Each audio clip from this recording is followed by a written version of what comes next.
Hi hello నమస్తే. గౌరవ ప్రధానమంత్రి నరేంద్ర మోడీ గారు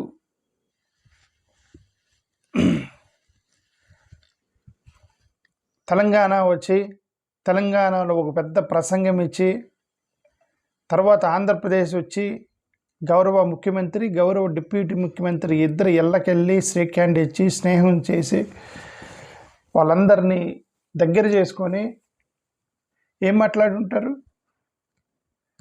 తెలంగాణలో రేవంత్ రెడ్డి నాతో కలువు అన్నారు. ఎందుకు మీ కాంగ్రెస్ని పెంచుతాను నాతో కలువు అన్నాడా? మీరు నాతో కలిస్తే మా భారతీయ జనతా పార్టీ పెద్దదైద్ది అన్నాడా? చంద్రబాబు నాయుడు గారికి షేక్ హ్యాండ్ ఇచ్చారు పోయి. ఈ తెలుగుదేశం పార్టీని 100 సంవత్సరాలు అధికారంలో ఉంచుతా, నేను ప్రామిస్ చేస్తున్నాను, బాండ్ రాసిస్తాను, 100 సంవత్సరాలు నువ్వే ఆంధ్రప్రదేశ్కి అధికారివి అని అన్నాడా? ఇద్దరం కలిసి ఎన్డీఏని స్ట్రాంగ్ చేద్దాం అని అనుంటారు. ఎన్డీఏని స్ట్రాంగ్ చేద్దామంటే ఇండైరెక్ట్గా బీజేపీని స్ట్రాంగ్ చేద్దామని అంతే ఉండేది వాళ్ళ మాటలు. ఎన్డీఏ మనం ఎదుర్కోవాలి, ఎన్డీఏని స్ట్రాంగ్ చేయాలి అని అంటారు. అంటే అర్థం వీళ్ళకి తెలియదు, వీళ్ళకి లోపల బీజేపీని స్ట్రాంగ్ చేయాలి అని అతని ఉద్దేశం, మోడీ గారి ఉద్దేశం లోపల. ఓకే, సో అలాగా నిజంగా ఎన్డీఏని స్ట్రాంగ్ చేయాలని చెప్పి ఆ ఎన్డీఏలోకి వెళ్ళిన రీజనల్ పొలిటికల్ పార్టీలు మొత్తం పోయినాయి. ఇప్పుడు చంద్రబాబు నాయుడు, పవన్ కళ్యాణ్, పవన్ కళ్యాణ్కి పోగొట్టుకునేది లేదు. ఎందుకంటే అతను బీజేపీ వాళ్ళ లాభం మీద తప్ప నష్టం లేదు అతనికి. ఎందుకంటే పెద్దగా ఆంధ్రప్రదేశ్లో పెద్దగా ఎదగలేదు ఇంకా. అతను పొలిటికల్ పార్టీ పెట్టి 3 సంవత్సరాలు అయిన 3 టర్మ్స్ 3 ఎన్నికలు చూశాడు. అతను చూసినా కూడా ఏదో తెలుగుదేశం అండతోటి కొన్ని సీట్లు గెలిచాడు. ఓట్ షేర్ ఒక మ్యాక్సిమం 6-7% ఉండొచ్చు. సో అతనికి ఉపయోగం, ఎవరికి? పవన్ కళ్యాణ్కి ఉపయోగం అండ్ బీజేపీతో పొత్తులోకి వెళ్ళటం. చంద్రబాబు నాయుడికి నష్టం యాక్చువల్గా. ఎందుకంటే 40% ఓట్ షేర్ ఉంది వాళ్ళకి. ఆ ఓట్ షేర్ ఇప్పుడు స్లోగా పక్కదారి పట్టిద్ది. అది బీజేపీ వైపుకి, పవన్ కళ్యాణ్ వైపుకి స్లోగా పక్కదారి పట్టిద్ది టీడీపీ వాళ్ళకి. సరే, ఎనివే ఒకటే, those who are in NDA, they're our opponents. Again, I'm saying that for ADS, those who are in NDA, they're our opponents. ADS kade మన opponents. Those who are on secular side, they're our friends, our brothers. మన secular side ఎవరుంటే ఆ political పార్టీలకు మనం మద్దతు ఇద్దాం. Secular వైపు ఎవరుంటే వాళ్ళు, స్ట్రాంగ్ సెక్యులర్ వైపు. కొద్ది మరీ వెనక పక్క బ్యాక్ ఎండ్ కూడా నాకు I wish YSRCP disconnect all this back end relations with Bharatiya Janata party. YSRCP disconnect చేస్తే ఈ సెక్యులర్ వాదుల మొత్తాన్ని ఏకం చేసి ఒక స్ట్రాంగ్ చేయొచ్చు. చూద్దాం వాళ్ళ వర్షన్ ఏంటి, వైసీపీ వాళ్ళ వర్షన్ ఏంటి అనేది నాకు తెలీదు. వైసీపీ ఒక్కటే 10 మనం ఎందుకు అనాలండి? అందరూ అంతే ఉన్నారు. ఇప్పుడు చాలామంది రీజనల్ పొలిటికల్ పార్టీలు అన్నీ కూడా ఏంటంటే వెనక పక్క వాళ్ళు గవర్నమెంట్లో ఉన్నారు కదా అని చెప్పి సాఫ్ట్ కార్నర్లో ఉండటం వేరు, టూ మచ్గా పేరు తెచ్చుకోవటం వేరు. వైసీపీ పేరు తెచ్చుకున్నారు, అది ఏమని బీజేపీ వాళ్ళ మనుషులని పేరు తెచ్చుకున్నారు. ఎంత నష్టం జగన్కి, అది ఎంత నష్టం వైఎస్ఆర్సీపీకి, అది చాలా నష్టం. జగన్ అర్థం, ఆ వైసీపీలో స్ట్రాటజిస్టులు అర్థం చేసుకోవట్లేదు. కానీ this a lot of damage to YSRCP because of connections with Bharatiya Janata party. సరే, వైసీపీ మన తర్వాత మాట్లాడదాం. My version is Bharatiya Janata పార్టీకి సంబంధించి నరేంద్ర మోడీ గారు తెలుగుదేశం పార్టీ, జనసేన పార్టీతో కలిసి, తెలుగుదేశం జనసేనతో కలిసి ఎన్డీఏని బలం చేయాలి. ఎక్కడ బలం చేయాలి? తెలంగాణ, ఆంధ్రప్రదేశ్లో బలం చేయాలి. నా వీడియోలు ఫాలో అవుతున్న వాళ్ళు I'm only the one who is speaking against NDA strongly. Against NDA అంటే కేంద్రంలో ఉన్న against NDA. I'm only the person who is strongly talking more than 8 months నుంచి, 1 year నుంచి నేను మాట్లాడుతున్నాను. నేను జై జగనన్న అని చెప్పి కొద్దిగా డిస్కనెక్ట్ చేసి జగనన్న దగ్గర నుంచి, ఎందుకంటే వాళ్ళకి ఇబ్బంది, నా వల్ల వాళ్ళకి ఇబ్బంది అయితే నాకు తెలుసు. ఓకే, ఎందుకంటే నేను రోజు మోడీ గారిని తిడుతుంటే వాళ్ళకి ఇబ్బంది అయింది. డిస్కనెక్ట్ చేసి నేను డైరెక్ట్ నరేంద్ర మోడీ గారిని ప్లస్ కేంద్ర ప్రభుత్వంలో ఉన్న భారతీయ జనతా పార్టీ గురించి చాలా వీడియోలు పెట్టిన. ఎందుకు నేను చాలా వీడియోలు పెట్టాను నరేంద్ర మోడీ మీద? భారతీయ జనతా పార్టీ మీద. ఎందుకంటే ఐ అండర్స్టూడ్ దేర్ ఏమంటారు ఆక్రమణ రాష్ట్రాలను ఎలా ఆక్రమించుకుంటున్నారు అనేది నాకు బాగా అర్థమైంది. ఈ ట్రాన్సాక్షన్లో నేను చెప్పాను, ఏం చెప్పా, సౌత్ మీద దండయాత్ర చేయబోతున్నారు భారతీయ జనతా పార్టీ త్వరలో. అది ఎక్కడి నుంచి మొదలైద్ది? తెలంగాణ నుంచి మొదలైద్ది అని చెప్పా. మీకు కావాలన్న వీడియోలోకి ముందు తెలంగాణలోకి మొదలైద్ది, తర్వాత తమిళనాడులో చేస్తారు, తర్వాత ఆంధ్రాకి వస్తారన్న. కానీ వాళ్ళు ముందు తమిళనాడులో వాళ్ళు ఫెయిల్ అయ్యారు కాబట్టి వాళ్ళు స్ట్రాటజీ మార్చుకుంటున్నారు.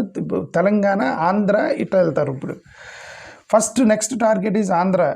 వెస్ట్ బెంగాల్ని దొక్కారు. వెస్ట్ బెంగాల్ని మొత్తం ఆ ఎస్ఐఆర్ చేశారా ఏం చేశారో తెలీదు, మొత్తానికి మమతా బెనర్జీని దొక్కారు. ఈ రీజనల్ పార్టీస్ ఏంటంటే వీళ్ళు మా పొలిటికల్ పార్టీలు పోతాయని కాంగ్రెస్ని రానివ్వరు. పోనీ వీళ్ళేం బీజేపీని తట్టుకోలేరు. రీజనల్ పొలిటికల్ పార్టీస్ ప్రాబ్లం ఏంటంటే వాళ్ళేమో బీజేపీని కరెక్ట్గా తట్టుకోలేరు, వాళ్ళ ఫోర్స్ని తట్టుకోలేరు. కాంగ్రెస్ వాళ్ళు తట్టుకోగలుగుతారు బీజేపీ వాళ్ళని, కానీ వాళ్ళని రానివ్వట్ల రీజనల్ పార్టీలు, వాళ్ళ పొలిటికల్ పార్టీలు పోతాయని. అక్కడ అరవింద్ కేజ్రీవాల్ కానీ, ఇక్కడ జగన్ గారు కానీ, అక్కడ మమతా బెనర్జీ కానీ, స్టాలిన్ కానీ, వీళ్ళేంటంటే కాంగ్రెస్ని పైకి రానివ్వరు. ఎందుకు? వాళ్ళ పొలిటికల్ పార్టీలు దెబ్బతింటాయని. సరే కాంగ్రెస్ని పైకి రాకుండా మీరు సప్రెస్ చేస్తున్నారు, కానీ మీరన్నా ఫైట్ చేయాలి కదంటే వీళ్ళు ఫైట్ చేయలేరు వాళ్ళతో, భారతీయ జనతా పార్టీ వాళ్ళతో. ఇది పెద్ద ప్రాబ్లం అయిపోయింది. మైనారిటీస్కి, దళితులకి, ఆదివాసీల రిజర్వేషన్స్కి ప్రాబ్లం అయిపోయింది. మమతా బెనర్జీని తొక్కిపడేశారు, మమతా బెనర్జీని. ఓకే, సో ఇప్పుడు నేను మా దళితులకి, క్రైస్తవులకి, వీళ్ళకి మీకు హెచ్చరిక చేస్తున్నా. ఏంటంటే నిన్న మోడీ గారు వచ్చి తెలంగాణలో కొన్ని హింట్స్ ఇచ్చారు. ఏంటి హింట్స్ ఇచ్చారు? అవర్ నెక్స్ట్ టార్గెట్ తెలంగాణ అని హింట్ ఇచ్చారు.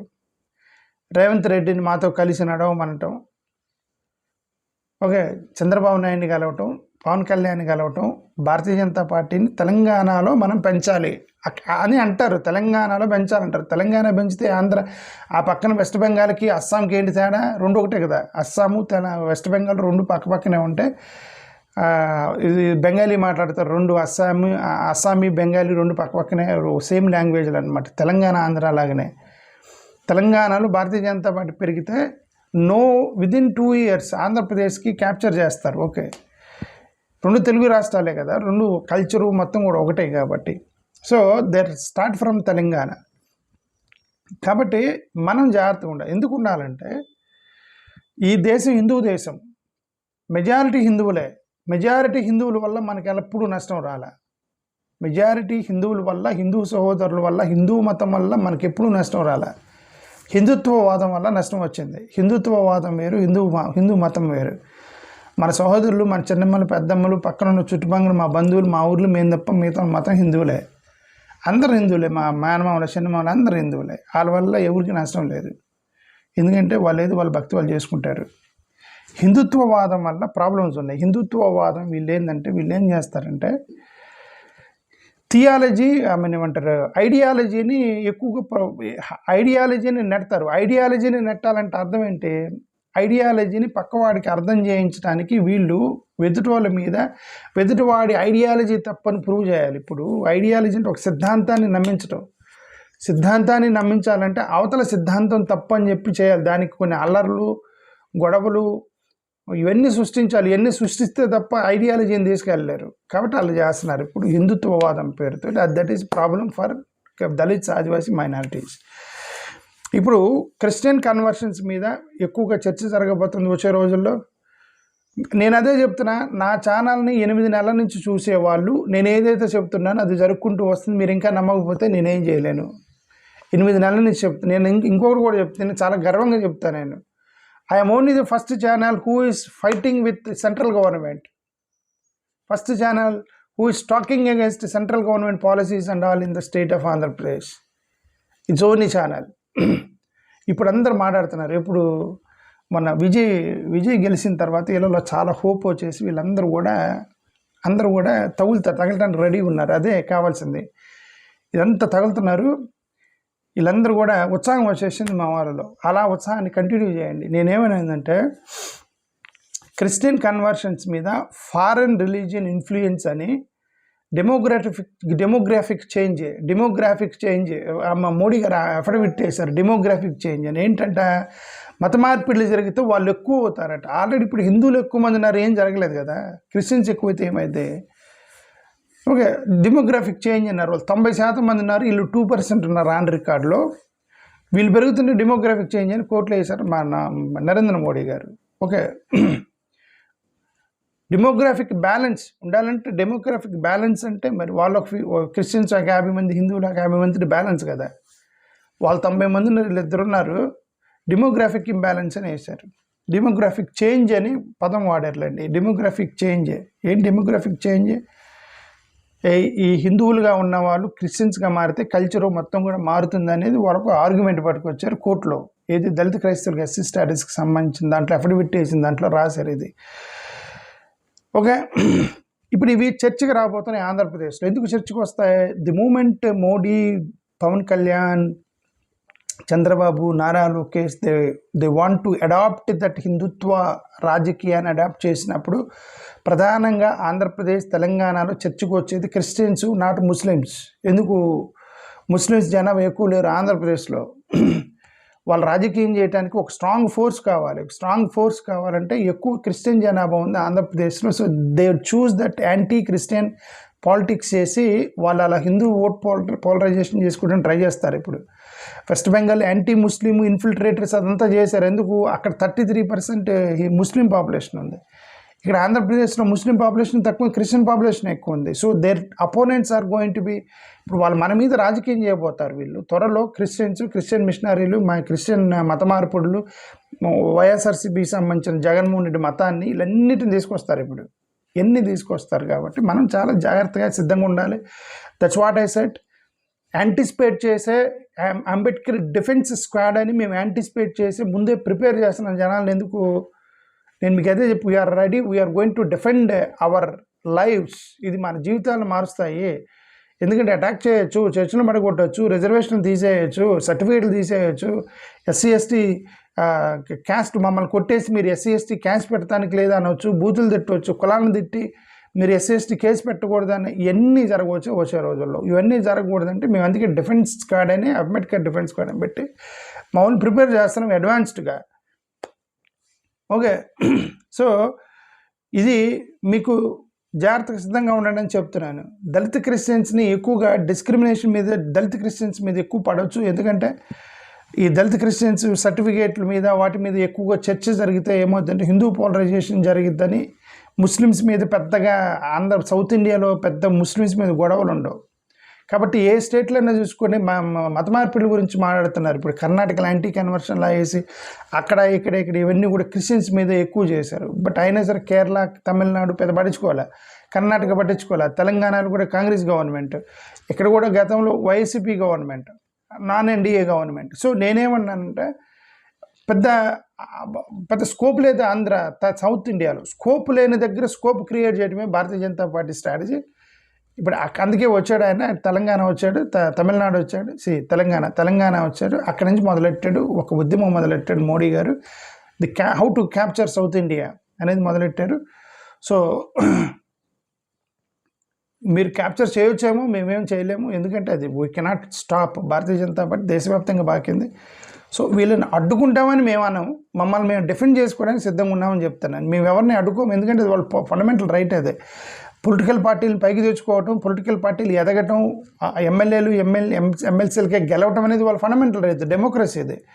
డెమోక్రసీలో వాళ్ళు ఏ పేరు మీద అయినా రాజకీయాలు చేసుకోవచ్చు. మీ రాజకీయాల వల్ల మాకు అన్యాయం జరిగిద్దాము, మమ్మల్ని టార్గెట్ చేస్తారేమో, అక్కడ ముస్లిమ్స్ని ఇన్ఫిల్ట్రేటర్స్ అని చెప్పి వేల మంది ఓట్లు తీసేసినట్టుగా ఇక్కడ వేల మంది సర్టిఫికేట్లు తీసేసి హింసిస్తారేమో అని మేము డిఫెండ్ చేసుకునే సిద్ధంగా ఉన్నాం.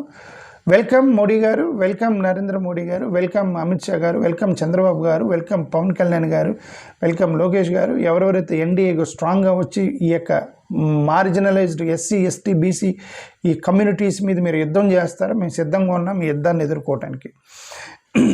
ఇప్పుడు మేము కూడా త్వరలో టెంపుల్ ఎంట్రీ మూవ్మెంట్ తీసుకురాబోతున్నాం. టెంపుల్ ఎంట్రీ మూవ్మెంట్ చేస్తాం. మేమందరూ కూడా ఎక్కడెక్కడైతే అగ్రవర్ణాల కులాలను వాళ్ళ గుడుల్లోకి వెళ్తాం. మేము కూడా మీరు గొడవలు సృష్టిస్తాయి. ఎందుకంటే మమ్మల్ని మా జీవితాలు మమ్మల్ని జీవించమనాలి, మమ్మల్ని ఎక్కువగా మీరు ఇబ్బంది పెట్టకూడదు. సరే మీ ఏం చేస్తారు, కేసులు పెడతారు. నాకు వీళ్ళు ఏమైంది, మా కాలనీలోకి వచ్చి మా మాలపల్లెలోకి వచ్చి మా గుడిని ధ్వంసం చేసి మా వాళ్ళ మీద 59 మంది కేసులు పెట్టారు.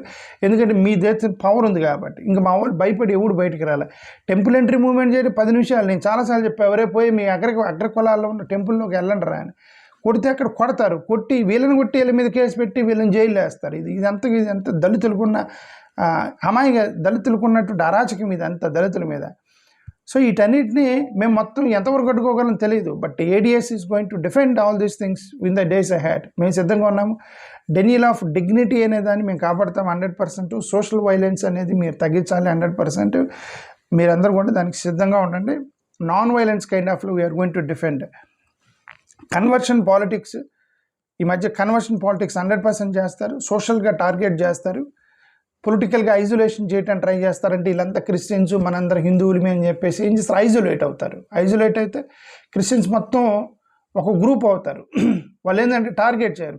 పొలిటికల్ ఐజోలేషన్ అంటే క్రిస్టియన్స్ మన పార్టీలోకి తీసుకువద్దాలని. ఎందుకు, వాళ్ళు కూడా మన పార్టీలో ఉంటే ఐడియాలజికల్గా మనం ఏం చేయాలి. గతం చంద్రబాబు నాయుడు చేసింది పొలిటికల్ ఐజోలేషన్. 2024లో చంద్రబాబు నాయుడు చేసింది పొలిటికల్ ఐజోలేషన్. అంటే ఆయన అందరిని కొన్నాడు. దళిత సంఘాలని, మాల మహానాడు సంఘాలని, మాదిగ దండోర సంఘాలని, వీటన్నిటిని టీడీపీలో జాయిన్ చేసుకున్నాడు. ఒక క్రిస్టియన్స్ని తప్ప అన్నాడు. క్రిస్టియన్స్ని తప్ప మిగతా మొత్తాన్ని యాడ్ చేసుకోండి అన్నాడు. క్రిస్టియన్స్ని ఎవరిని, పాస్టర్ సంఘాలని వీళ్ళని టీడీపీలోకి ఇన్వైట్ చేయాలి వాళ్ళు ఎలక్షన్ ముందు. ఎందుకు? సో పొలిటికల్ ఐజోలేషన్ అంటారు.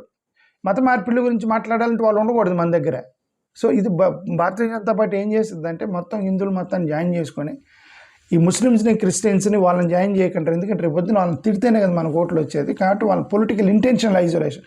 ఎవరికి కోపం ఉండదు, ఎవరికి ద్వేషం ఉండదు, అంతా రాజకీయం. రాజకీయంగా పొలిటికల్ స్ట్రాటజీ చేయటం. సో ఇప్పుడు ఐజోలేషన్ చేస్తారు క్రిస్టియన్స్ని. నాకు ఒకటి అర్థమవుతుంది. ఓకే, సో అది యాంటీ హిందూ అని పిలుస్తారు మనందరినీ. ఇవన్నీ చేస్తారు, మీరు సిద్ధంగా ఉండండి. వీటి వల్ల గ్రామీణ ప్రాంతాల్లో ఇంతవరకు మత గొడవలు లేవు. గ్రామీణ ప్రాంతాల్లో మత గొడవలు వచ్చే అవకాశం ఉంది. గ్రామీణ ప్రాంతాల్లో ఇంతవరకు మత గొడవలు లేవు. అక్కడ కూడా మత గొడవలు వస్తే చర్చిలు, పాస్టర్లను ఇబ్బంది పెడతారు. అక్కడ ఇంటర్ఫెయిత్ ప్రాక్టీస్ మొత్తం కూడా డిస్టర్బ్ అయిపోయింది. అక్కడ కూడా డివైడ్ అయిపోతారు. హిందూ సొసైటీని మీరు విడిపోతున్నారని చెప్పి గ్రామీణ ప్రాంతాల్లో కూడా నెడతారు. దాన్ని అన్నింటినీ మనం మరి ఎంతవరకు ఏడిఎస్ నుంచి మనం డిఫెండ్ చేయగలమని తెలీదు. అదే మా కెపాసిటీ చాలా చిన్న కెపాసిటీ. ఫైనాన్షియల్ హడ్డీల్స్ ఉంటాయి, మాకు ఫైనాన్షియల్ హడ్డీల్స్ ఉంటాయి, కెపాసిటీ హడ్డీల్స్ ఉంటాయి, మంది ఫాలోవర్స్ హడ్డీల్స్ ఉంటాయి. నేను అదే చెప్తాను, మన కెపాసిటీ ఎంతవరకు ఉంటే కెపాసిటీ ఉన్న బట్టి will fight. That is what ADS. Please join the ADS. మీరందరూ కూడా రిజర్వేషన్స్ మీద ఎక్కువగా చర్చ జరిగే అవకాశం ఉంది. రిజర్వేషన్స్ రివ్యూ చేయమని ఎవరో టక్కన అనగానే ఏమేస్తారు, వాళ్ళే రిజర్వేషన్స్ రివ్యూ చేయండి అంటారు. అనగానే టక్కన అప్పర్ క్యాస్టులు మొత్తం ఓట్లు వేస్తారు. రిజర్వేషన్స్ ఎత్తేస్తారట, మా పిల్లలకి అన్యాయం జరుగుతుందని. టక్కన వచ్చి అంబేద్కర్ విగ్రహానికి దండే కానీ ఈ పిచ్చోళ్ళందరూ వెళ్ళి మళ్ళీ వాళ్ళకి ఓట్లు వేస్తారు. అది 2 ఓట్లు కొడుతున్నారు వాళ్ళు. ఒక పక్కన ఒకటేమో రిజర్వేషన్ రివ్యూ అంటారు, ఇంకొక పక్కనేమో అంబేద్కర్కి వచ్చి మేము వ్యతిరేకం కాదు రిజర్వేషన్స్ కానీ ఎవరో ఒక పెద్ద ఆయన చేత మాట చెప్పిస్తారు. 2 చేస్తున్నారు, ఇద్దరు ఓటేస్తున్నారు.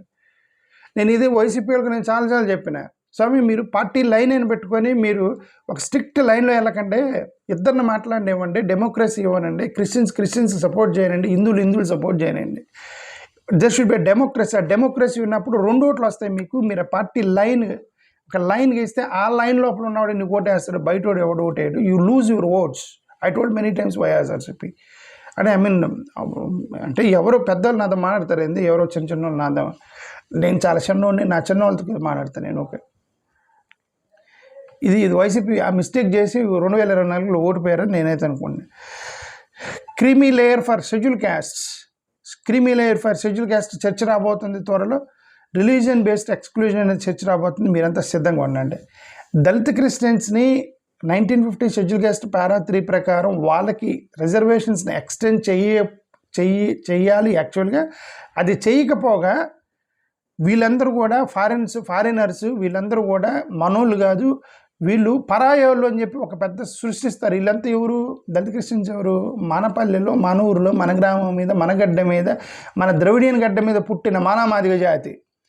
వీళ్ళు వేరే వాళ్ళు, వీళ్ళు అమెరికా వాళ్ళు, జపాన్ వాళ్ళు అని చెప్పేసి ఒక మైండ్ ప్రిపేర్ చేయటం. ఆ మైండ్ ప్రిపేర్ చేస్తే అవును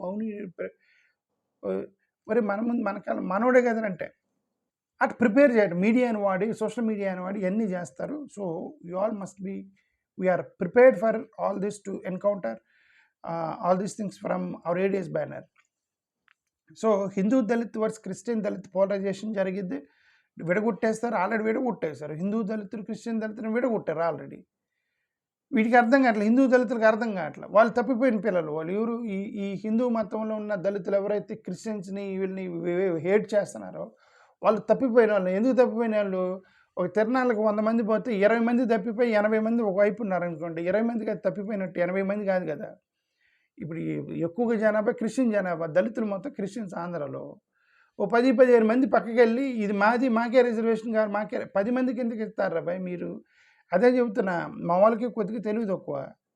మిమ్మల్ని విడగొట్టేసి 10 మందికి తీసుకెళ్ళి ఒక 100 మంది ఉన్నారు, ఓకే, భోజనాలు పెడుతున్నారు, 100 మంది ఉన్నారు. వాళ్ళల్లో ఒక 10 మంది పక్కకి వెళ్ళి ఆ భోజనం మొత్తం మాదే, మాకేవ్వండి, మాకేంటంటే మీకు ఎందుకు ఇస్తారా? 100 మందికి ప్రిపేర్ చేసింది 10 మందికి ఎందుకు ఇస్తారు?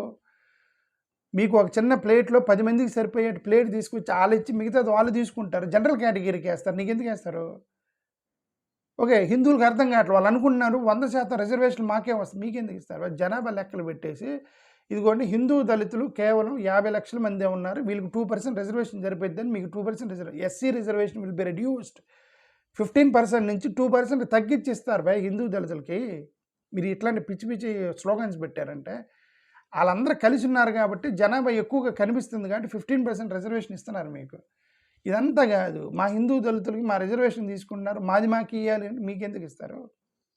100 మంది ప్రిపేర్ చేసిన భోజనం 10 మందికి ఇవ్వరు కదా, ఎవరు పిచ్చోళ్ళు కాదు కదా. మీకు పెట్టి 10 మందికి సరిపోయి మిగతా వాళ్ళు ఎత్తేస్తారు జనరల్ కేటగిరీకి మళ్ళీ. Okay, symbolic inclusion and structural reform celebrate Ambedkar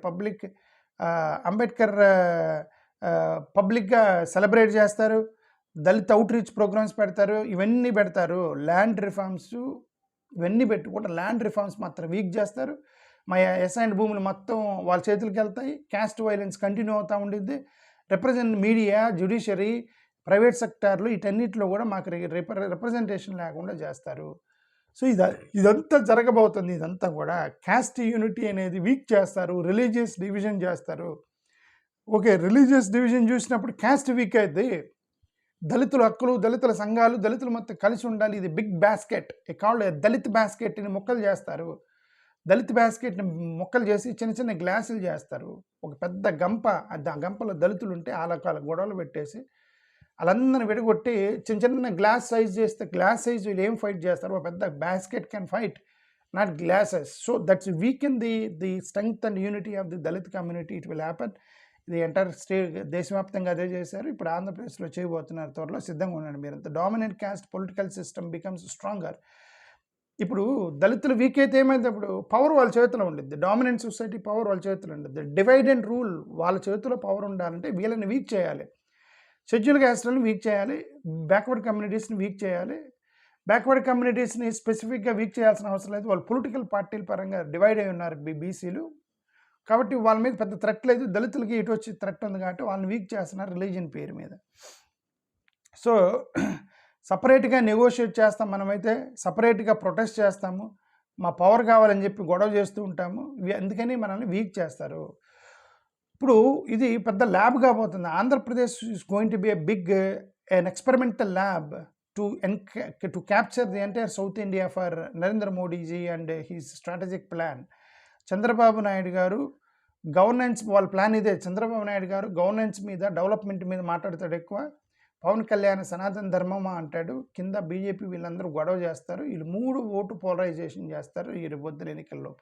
that's a political strategy. Chandrababu Naidu will not talk about religion, Pawan Kalyan will not talk about development, BJP will not talk about development and religion, but they focus on ideological development, ideological backing. వీళ్ళు ముగ్గురు ఆ strategy మీద వెళ్తారు. ఈ strategy మీద వెళ్తే అల్టిమేట్గా ఎవరంటే మనమే.